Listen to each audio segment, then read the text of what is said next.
Grated halloumi on pasta, as a burger, with fruit, or in an omelette. The semi-solid cheese, traditionally made from sheep and goat's milk, is a real all-arounder. For Cypriot cook Marilena Joannidis, halloumi tastes like home. This cheese is milder than feta and a little rubbery in consistency. That's what makes it so unique.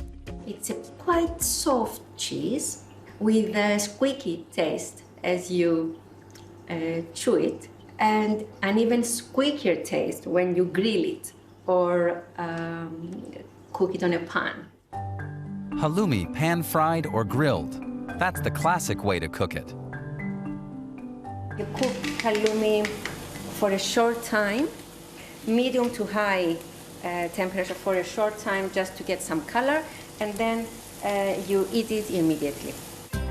Whether it's fresh and filled with mint or aged with a hearty taste, halloumi is traditionally part of numerous dishes in Cypriot cuisine.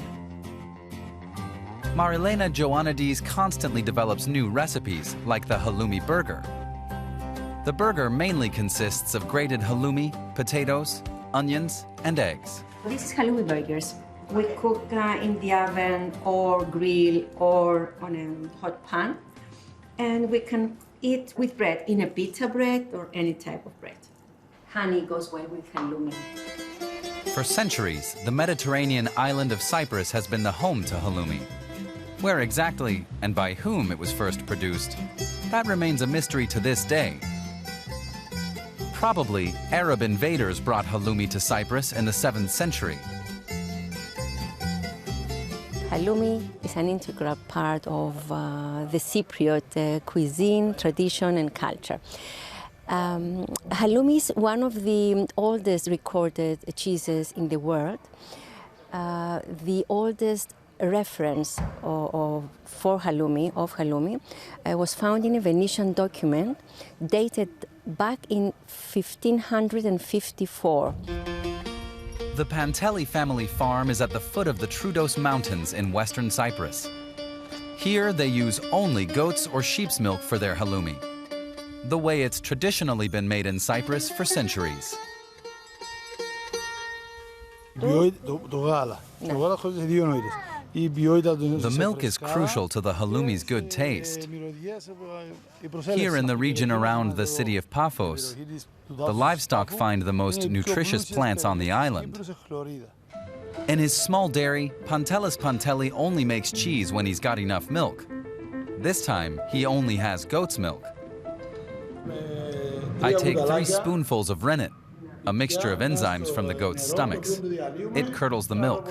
I add the rennet to the milk at around 35 degrees Celsius, where it works best. Then the warm mixture is left to stand in the vat for about an hour. What remains is the liquid whey and the curds. Pantelis Pantelli and his daughters press these into molds. Once it is set, it's heated once more in the whey. Finally, they can serve the finished halloumi in brine until it's consumed. There's so many different ways you can have halloumi, and halloumi is in gastronomic fashion internationally. And nowadays, it is used by chefs all over the world. Halloumi from Cyprus is a hit the world over. And for the islanders, it's more than just another cheese. It's an important part of Cypriot culture.